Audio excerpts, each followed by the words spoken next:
Peter Thomas Fornital back with you, joined by Brad Free from Daily Racing Form, one of the most respected handicappers and horse players out there. Very excited to be reading his coverage in the pages of Daily Racing Form and over at drf.com. Brad, great to have you with us. I want to talk to you about what some of the more recent Breeders' Cup trends you've seen have been, and pick your brain about how relevant they might be for this year's Breeders' Cup at Santa Anita. Yeah, I mean, there are a number of trends, and I guess we can start off by talking briefly about a couple of the grass races that will be run. As far as I know, they're going to be run coming down the hill, and the mile and 1/2. It starts downhill, and so does the 1.25 mile distance of the filly and mare turf, and it's crucial for at least the filly and mare turf, I believe, because it's really not a true 1.25 mile race for these fillies and mares because they start downhill. It's kind of a cheater's 1.25 mile. I remember in 2014, Chad Brown came out to California with a filly who had never gone beyond 1 1/8 miles, and she looked like she was just a stone miler.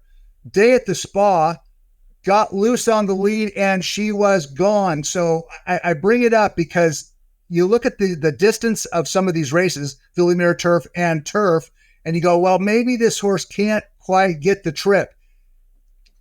They can sometimes. They can outrun their, perceived distance limitations, just like Day at the Spa did. So that's one thing to be aware of with regards to those two races.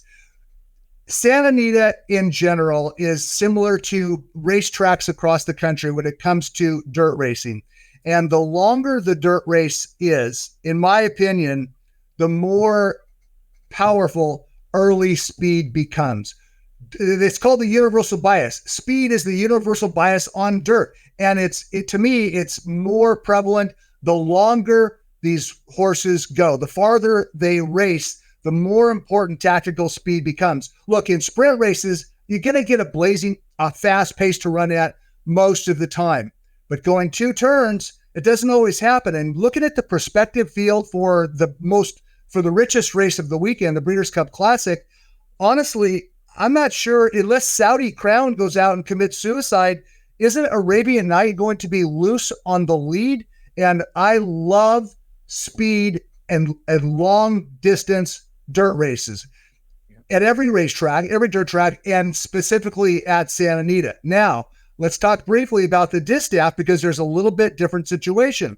It's a 1 1/8 mile race, but there are at least 4 horses in there who are coming off gate to wire wins, including the presumptive favorite, Idiomatic. She's a front runner. She dominated the Spinster.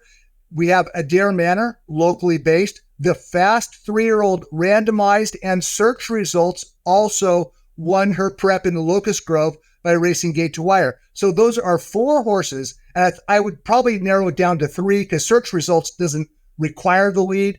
But the other 3, Idiomatic, randomized, and Adair Manor, they are all front runners. So what's going to happen when the gates open for the Breeders' Cup Distaff?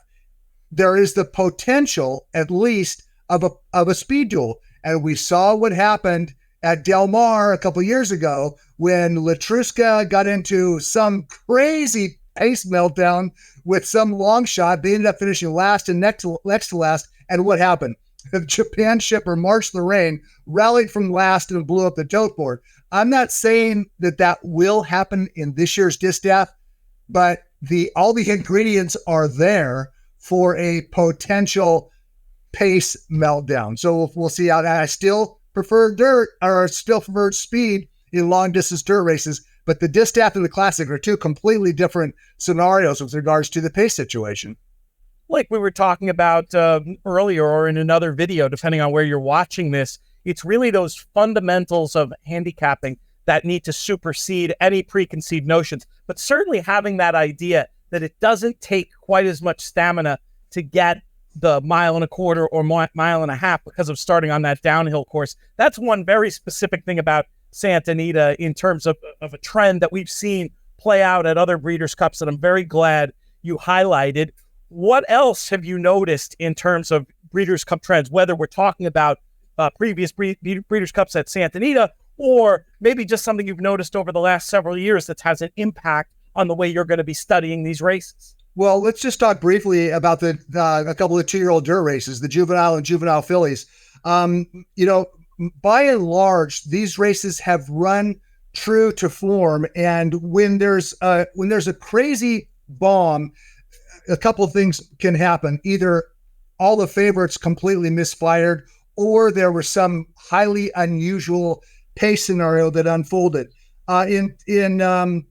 It was Storm the Court a couple of years ago, who I think he paid $93. It was a low-rated, horrible race, and he never really went on to become a good older horse. But most of these 2-year-olds, they enter the Breeders' Cup Juvenile with good, outstanding form, and you can still catch a price on a horse. In 2022, Fork paid $12. He was a good horse going in. That's one of the great things about the Breeders' Cup. You get good prices on really good horses. Corniche in 2021, he wired the field at $4.80. Essential Quality paid $9.40 the year before.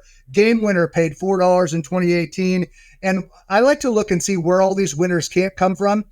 It's actually almost equally divided between New York, California, and Kentucky. The Champagne, American Pharoah, and the Breeders' Futurity, 10, 9, and 8, and the other 1/4 of the juvenile winners came from, a variety of places. So not surprisingly, juvenile winners come from the top circuits in the country, those being New York, California, and Kentucky. And a similar thing applies to the juvenile fillies. In fact, the Frisette, which is typically run at Belmont Park, this year it's run at Aqueduct. The first Belmont at Aqueduct. Yes, exactly. Put the parentheses up. There you go. For the Frisette has produced 14 winners from 39 races. The Chandelier and the Alcibiades at Keeneland, Chandelier, Santa Anita, Alcibiades at Keeneland, each produced 9. So once again, you have New York, Kentucky, and California. Those are the main circuits, and they generate the biggest number of Breeders' Cup Juvenile fillies winners. Now, this year's Frisette, and also the Champagne for that matter, it's a little weird because the winners are coming in off of a wet track victory. Yep. I doubt we're going to have a wet track in early November at Santa Anita, so I'm going to have to put an asterisk next to the winners of the Champagne and the Frisette. I prefer to see horses running on a surface that at least resembles what they're going to be running at out here in California. Just a quick word about some of the Europeans. We know, we've seen it time and time again, that juvenile turf is generally dominated by horses that come from overseas. In fact, there's been 16 runnings, 11 of the winners, and I'm counting Modern Games in that, 11 of them came from Europe. The juvenile fillies turf, on the other hand, it's a little bit different scenario. A top-class filly from Europe is less likely to ship to the U.S. for the Breeders' Cup as opposed to a colt or gelding. And 5 of the 16 winners prepped at Belmont, 3 of them at Woodbine. So you have New York and Canada have produced half the winners of the Breeders' Cup Juvenile Fillies Turf. So this year, it looks like hard to justify who won the Miss Griot at Belmont, and She Feels Pretty, who is devastating up at Woodbine. Those are the top pair that we believe are shipping in, at least as of early October. So when a European shows up for a grass race in the Breeders' Cup, I am very, very interested because it seems like they kind of dominate that division. It's been amazing. And last year with the O'Brien team doing even better than usual, shipping in early, I imagine we'll see that move before. And with the roster of talent that he has, we'll be getting into all of that on other videos, but it's going to be a strong team to contend with. But I really do like that point that on the trends, on the stats, don't rule out the USA, especially when it comes to the juvenile fillies turf. We'll see who ends up turning up from that. Opera Singer, one international name that's rumored to be coming over, who will take a lot of beating. But don't count out the USA in that juvenile fillies turf. Brad, really appreciate you taking some time to spend with us here in the Money YouTube channel, and also, of course, Horse Player Happy Hour. Going to be working with DRF for the rest of the season, promoting that advanced edition and checking out your work every Friday. I would definitely love, if it's not pushing my luck, to bother you, to have you on one more time before the big dance. Think we can arrange that? I appreciate being on here today. We'll see if we can work something out. I can't commit to it. We'll see what we can make happen. Fair enough. You're a busy man, and we can read all of your work, whether it's Southern California or Breeders' Cup, in the pages of the Daily Racing Form and over at drf.com. We'll talk soon, my friend. Thanks, Pete.